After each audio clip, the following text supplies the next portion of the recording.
Welcome to the Conscient Conversations podcast.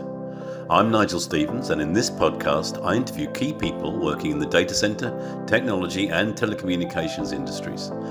We discuss their stories and get their insights on the rapidly changing technology landscape.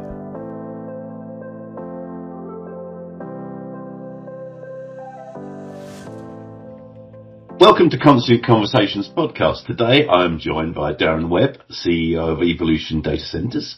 Good to see you again, Darren. How are you? I'm good, Nigel. Thank you. How are you? Yeah, very well, very well.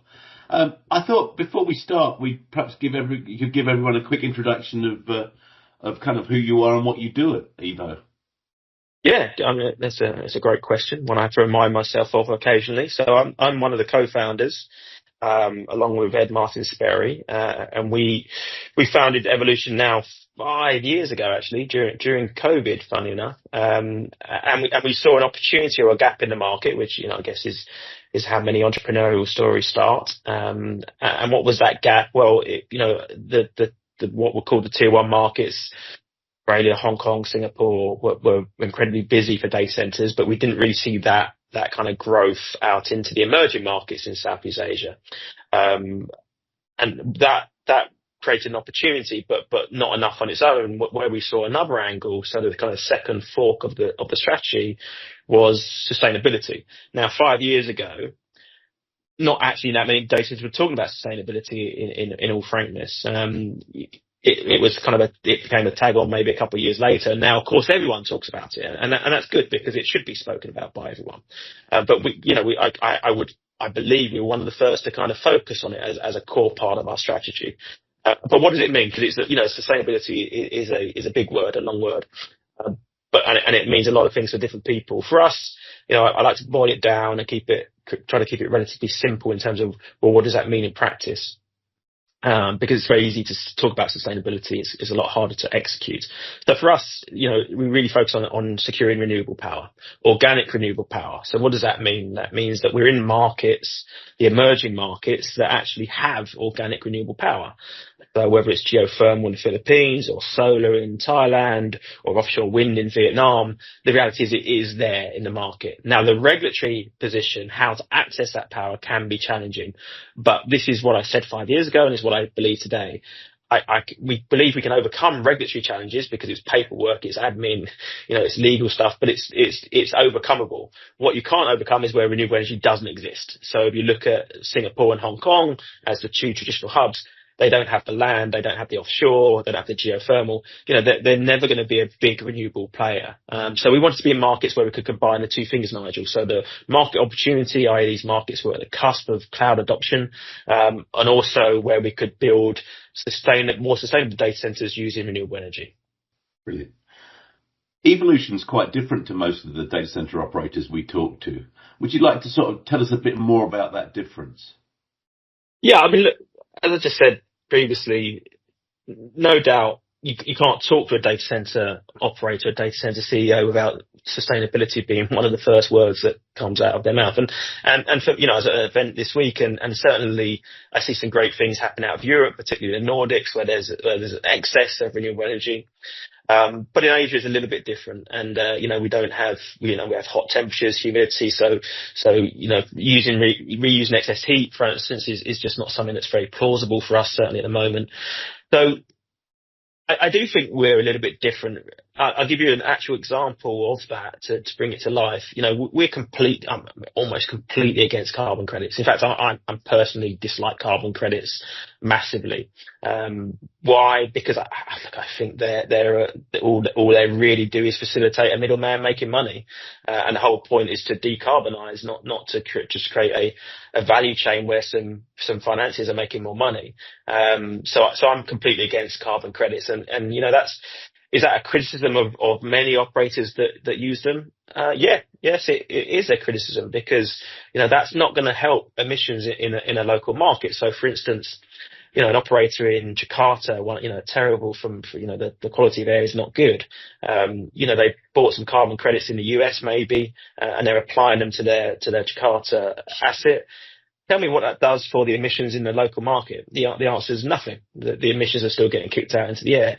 Now, I'm not saying I can solve that, Nigel, but what I'm saying is I think evolution has always acted with a level of transparency and honesty to say, look, these are difficult challenges to overcome, but carbon credits is not the answer. So, it's really reassuring to see, I won't name them, but I don't like to use their name publicly, but one of the major US cloud providers just recently, a few months ago, talk about removing carbon credits from their carbon calculations. And I think that's absolutely great leadership because the reality is if there's many operators that talk about having 100% renewable energy, 100% green, all of this absolute rubbish. Unless we admit as an industry we've got a problem and it's not easy to solve, then how do you address it? And so that's why I think evolution, I do believe has been a bit different because we've always been vocal to say, look, carbon credits is not the answer. There is no easy answer because if there was, everyone would be doing it. But, we have to strive to be better every day. And we have to strive as an industry to try to overcome these challenges in a transparent manner. And so that's where I would see the difference, Nigel. That's great. And what specific sources of energy are you guys using at Evo? Yeah, I mean, look, we're agnostic to a certain degree. If you look at, I kind of referenced it earlier, if you look at the Philippines, it's a great example. They have enormous geographical challenges that they're faced with in that part of the world. But they're also blessed, if that's the right word, with a lot of geothermal power. Geothermal is base load power, so it's about as good as it can get out there. But do you want to put a data center on top of a volcanic activity? No, but the reality is that they have that power available and have a lot of it, and so that's a great opportunity. We've actually done a PPA in the Philippines for 100 megawatts of clean energy. Will that be a mixture of geothermal and solar? So we use what is most relevant in the market we're operating in. So in Thailand, solar, and in Vietnam, solar and offshore wind. We're not taking a view of it has to be the same solution everywhere. We're in different markets, and each of them presents their own challenges and opportunities, and we have to kind of amend our strategy as best we can to fit the market. So, that's not just from a physical, what power can you get, but also the regulatory position. So in Philippines is actually quite advanced. You can do a PPA direct today. In Vietnam, they trial PPAs. In Thailand, they're just talking about it. So you have to amend your strategy as best you can. But what we do is spend a lot of time working with partners and potential partners in the clean energy space. And what's interesting there, Nigel, to be absolutely frank, and this won't be a surprise to anyone in the industry, at the hyperscale level, we're not making money on power. It's a pass through. So, the easy answer for us, frankly, is just go and connect to the grid and buy their brown power. If it's coal based, it's coal based. That's the easy answer, right? That's just not what we wanted to do. We want to give our customers the option to source through us, with us, the access to clean energy, and for them to decarbonize their own footprint, because ultimately it becomes their power. So that's what we focus on, and as I said, we amend our strategy to fit the markets we're operating in. Yeah, brilliant. And you've got this acute focus on Southeast Asia as well. Why is it such an important region, and why can't it be served from the sort of traditional locations like Singapore? Look, that's a great question, because of course it was for a number of years from those traditional hubs. It's a multifaceted response. If you look at our industry, 2 years ago, a 20 megawatt, 30 megawatt data center was big, certainly in our part of the world, in Asia. Perhaps less so in the US, but AI and GPU as a service for underneath AI has just dramatically changed our industry from a number of factors, but scale being the biggest one. So now just today we just sourced 100 megawatts of power in another site in Thailand. Frankly, Nigel, I didn't dream of that 3 or 4 years ago. What the whole market today is probably less than 100 megawatts of IT load deployed, and I've just gone and secured it into phase one of one project. So the scale is just dramatic. The increase in scale is just dramatic. And then you look at some of you look at it from a population point of view. Southeast Asia is really the growth, or a large part of the growth economy. That's not a criticism of the US or Europe. They will clearly be big. But if you look at it from a population point of view, I think it's nearly half of the population comes out of Asia. And the amount of the hunger for content in this area, in this region is amazing. You probably heard me before talk about an example of a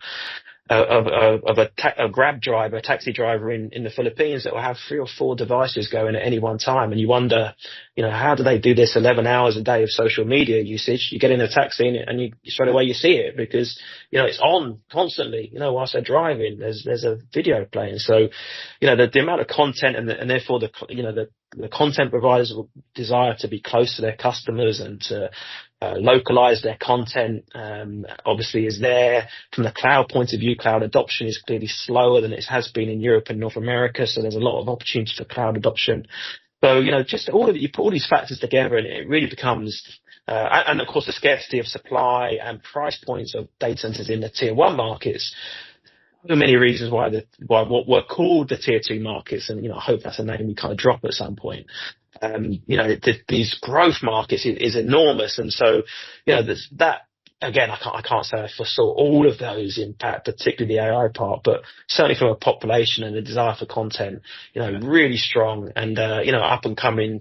Wealth generation is high. The increase to the kind of the middle income bracket is high. So huge growth is going to be experienced in Asia, and so I feel like we're in the right spot. Yeah, no, brilliant. And I'm actually also interested in your personal journey here and the journey of evolution as a company. So here you are, you're CEO of a company that's taking on some of the hardest challenges. True sustainability, you've mentioned, AI-ready infrastructure, and you're doing all that in new markets in Southeast Asia. What sort of challenges have you encountered on the way? It's tough, right? I mean, it's an enormous challenge, and you go into these things naive and you make mistakes. And, I can point to many mistakes that I've made, not the team that I've made, which markets, we chose and which ones we didn't choose quite, as high up on the priority list, etc. But you live and learn and you work out, you kind of what you as a business are good at, and you focus on that. And what we've proven is that we can execute locally really well. We have a strategy that we use in every market, which is working with a local partner, an equity partner, a JV partner, so a true partner, not kind of a landlord. And that's worked really well to enable us to bring what we do from a platform level, from a central level, from the team based out primarily of Singapore, but using that local relationship to prove that we can execute on the ground. And so, that's been a really good part of our success story. Success is probably a strong word, but our story to date. But yeah, challenges every day. These are tough markets, absolutely tough markets. Each of them is Asia is very different from Europe, where, it's a consolidated regulatory position. Every market we operate in is different. Every market has different political context, a different view of sustainability, a different view of competition, local versus international. So, we chose the markets because we saw an opportunity. And part of that logic was, these are markets that require a lot of time, a lot of investment, of your time and the team's time to get a foundation in. And we've done that, and that creates a value proposition to our clients and a value proposition to our investor and potential investors in the future. So, yeah, definitely, the naivety, I kind of smile at now, you thought these things would be easier than they are. We thought these things would be quicker than they are. The cloud adoption would be quicker. What really happened there is the AI journey's kind of taken over a little bit from the cloud adoption. But, ultimately, through luck or judgment, we're in markets that are going through boom. If you look at Thailand now, where we've got 3 sites now. We didn't foresee that happening quite so quickly. First site was originally 30 megawatts. Now it's 52 megawatts. Second site, 70. Third site, 100. Just we, as I said, through luck or for judgment, we found ourselves into some markets that are going through huge growth, and we're ready to facilitate that. But yeah, personal challenges along the way, the amount of time and energy the teams had to put into this, the learnings we've had to take, the mistakes we've made, the knocks you have to take, the resilience you have to show, and we're certainly not there, right? I like to talk about it's climbing a mountain, and the challenge is once you get to the peak, you look over your shoulder and there's another higher mountain, and you gotta go down the first one and up the next one, and that's the reality of a relatively young business. We've still got a long way to go to show, to prove ourselves, but we're in a good spot, and the challenges and the mistakes just make you more determined to make it right. Yeah, brilliant. You've made some pretty good industry predictions in the past, and what are your current thoughts about what's going to happen in the data center industry? Yeah, that's very kind of you. I'm not sure if that's luck or judgment as well, but I see consolidation is almost a certainty. The barriers to entry now are enormous to get in as a startup today into DC world. If you look at it, there's only actually probably a few hundred players in the world. There's 12,000 data. I think I read 12,000 data centers, something like that. It's not an enormous amount.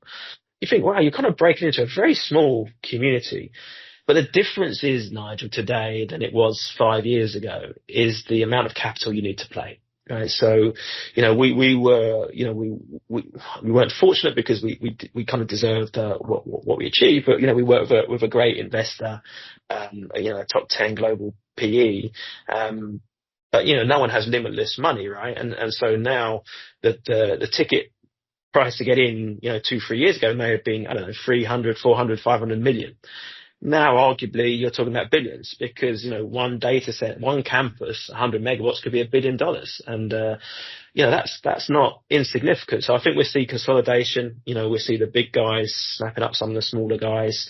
I think we see less real estate guys coming into the market because, again, the barriers to entry, not just capital, but also team. There's not that many people in the industry, and they're very well competed for.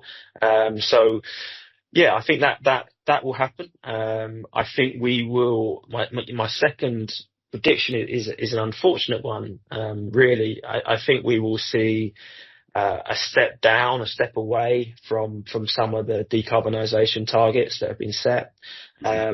That's twofold. My logic for that one is, the political sentiment, particularly out of the US, is arguably, not focused on sustainability. So we're seeing more investment go back into oil and gas. And I think, unfortunately, we'll see some both cloud operators, enterprises, and indeed governments continue to step back from their commitments when they realise that they aren't achievable, unfortunately. Net zero I was never a fan of. I always thought it was a quite ridiculous phrase. I'm still not entirely sure what it means, but you're starting to see that unravel a little bit now. So I don't say that with any glee, by the way. And the other aspect of that is scale. Again, just to repeat what I said earlier, if you're solving for renewable energy at 10, 20 megawatts, that's not easy, but it's also doable. If you got 10 hectares of land next to you, you can actually get solar and be self-sufficient with some battery storage. But we talk about 50, 100, a gigawatt. That really, it makes the thought of being sustainable. Now, of course, people talk about nuclear, and I think that will happen, But I think that's a kind of 3-5 years, and I don't see that being driven by operators. I see that being driven by cloud and government, and then operators kind of picking up on that technology, that for want of a better description. I don't see us driving it because that's not what we do, right? And also it's a huge amount of money, huge amount of risk. I don't see operators going directly into that. So, I see some positives, which is the scale, the growth opportunities. I think there's still a lot of cloud adoption to be done, let alone AI. The use cases that are going to definitely change the way we work and the way we live. So lots of excitement, a lot of opportunity, but I can't pretend that I worry for the sustainability side of the industry. But what I would say, just to remind people, we're not the creators of the data, right? The operators, we're the kind of storage of the servers and the data. It's us as individuals, as individual consumers that are driving this data. And I know some people will say, well, AI, but AI is not making us take 10 photos of our lunch every day and put them on Instagram. So we are largely part of the problem. So, as consumers, I think we have to adopt our own behaviour and realise it has an impact from a carbon point of view. So, yeah, definitely, they're my predictions. Some huge growth still, consolidation, but unfortunately, and again, I say this very sadly, I do see some big stepping back from commitments of decarbonisation. Yeah. Actually, just building on that theme, I think you could be quoted before as saying you can't build a carbon neutral data center. I think you said that once before. Do you stand by that? Is that still true? Yeah, I'm happy to be proven wrong, by the way. What I really dislike is this use of the word green. That's absolute rubbish. The reality is, of course, there are things we can do from a material point of view, cement, steel, etc. But we are digging holes in ground and we are pouring cement and putting steel in there. And the thought that's good for the environment, it is ridiculous. But is it a necessity for the way we live as a race, as human beings? Yes, it's necessity. It's a necessity. But I'd like our industry to get away from just using these marketing gimmicky terms and actually fronting up to the challenge and saying, yes, we're big consumers of power, but we want to try and be part of the solution, not just by telling people we've solved it because we have a green data center, which is absolute rubbish. Yeah. Well, I think just one more question from me. Where do you see evolution in the future? What's your vision for kind of what the company can become? Look, I think the company can become. I don't want to in any way suggest it acts as any way inspiration for other operators. That's not my desire. But I do think we will be able to showcase the ability to work in these markets and deliver more sustainable data centers at scale by working with green energy providers. Do I see, and so I should have said earlier, I absolutely see an inevitability that operators, not necessarily us, but it could be us, but certainly others, starting to do cogeneration, renewable companies, co-investment. That for me is an absolute certainty, and I'd love to bring evolution into that, into that kind of roadmap. That we are very much on both sides of the table. Yes, we are creating the demand for the power, but we're on the other side of the table working with partners to provide for more green energy to offset the amount that we're using. That would be a wonderful place for evolution to end up. That's why it had the name Evolution, because we foresaw the opportunity for it to move into adjacent markets like renewable energy. So it's kind of a catch-all for saying that this industry needs to evolve, and it's also very hard for people to do a presentation on data centers without using the word evolution. So I always thank them for giving us a name shout when they're doing their own presentations, which is always nice. But yeah, that is where I would love for us to demonstrate that even in these tough markets, you can provide greener facilities at scale by doing the hard work, which is spending time in market, working with local partners, creating structures, working with renewable energy companies, to enable you to achieve that as an outcome. And if we can do that, then I honestly hope others do the same, because, it's good for the industry. It's good for our customers to have choice. So, that would be my big aspiration for the business. Yeah. Well, brilliant. Well, look, thank you very, very much for spending the time with us today. Really enjoyed the conversation, and I'd like to wish you, every success personally and with the company in the future. Thank you, Nigel. Thanks for the invite, and thanks for your time. Brilliant. All the best.